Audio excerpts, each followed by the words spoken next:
Welcome students, road side stand poem class 12th के PYQs। जी हाँ, previous year questions में आप लोगों का स्वागत है।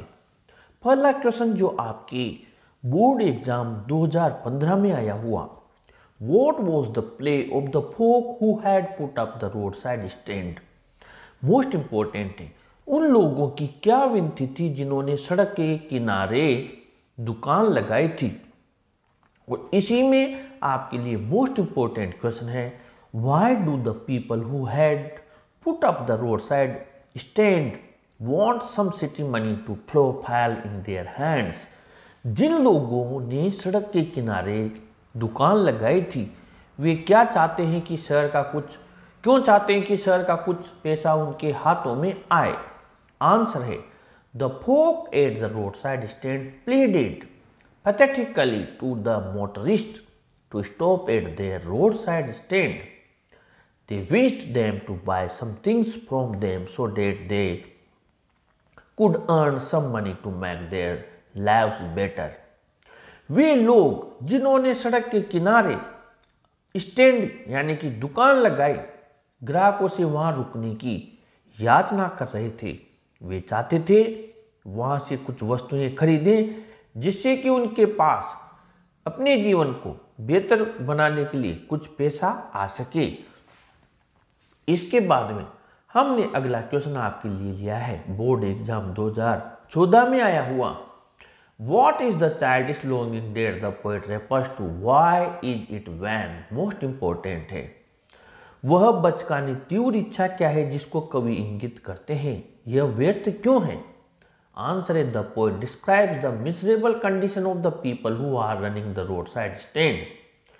कवि उन लोगों की दयनीय स्थिति का वर्णन करते हैं जो कि सड़क किनारे अड्डे की दुकान चला रहे हैं। They very eagerly wait to hear the sound of brakes of cars to stop at the stand. वे बहुत ही उत्सुकता के साथ गाड़ी के रुकने की आवाज का इंतजार करते हैं कि कोई ब्रेक लगाए और गाड़ी को रोके। The poet calls the wish the childish longing and it is vain because nobody stops there. कवि इस तीव्र इच्छा को बचकानी प्रबल इच्छा कहते हैं और व्यर्थ इसलिए है क्योंकि वहां पर कोई भी नहीं रुकता है।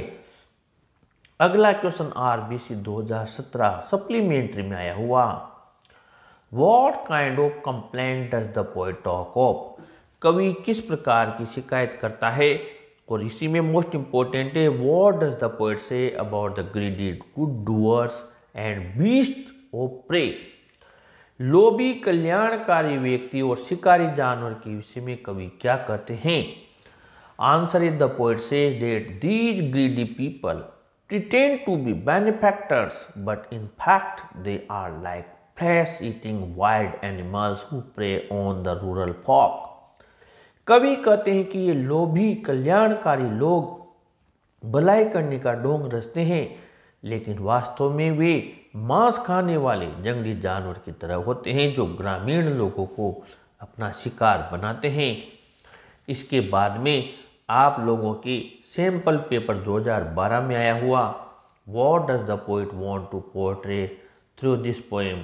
कवि इस कविता के माध्यम से क्या चित्रित करना चाहते हैं। The poet brings out the helpless condition of the rural folk.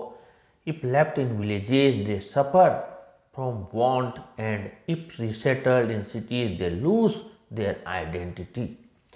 कवि ग्रामीणों की असहाय स्थिति को उजागर करता है। यदि उन्हें गांव में छोड़ दिया जाए तो वे वंचित रह जाएंगे, और यदि उन्हें शहरों में पुनर्वासित कर दिया जाए तो वे अपनी पहचान खो देंगे। इसके बाद में CBSE सैंपल पेपर में आया हुआ, why is the stand's existence described as pathetic. Stand का अस्तित्व दयनीय क्यों कहा गया है। अब आपको यही जो क्वेश्चन है आपको पता होगा, क्योंकि वहाँ पर कोई रुकता नहीं है और वो जो स्टैंड वाले हैं वो बड़े दुखी हैं। अभी हमने आपको जो क्वेश्चन बताया था उसी क्वेश्चन का आप इसमें से आंसर लिख सकते हैं, क्योंकि ये जो चाइल्डिश लॉन्गिंग वाला है ये वाला आंसर भी इसमें चल जाएगा।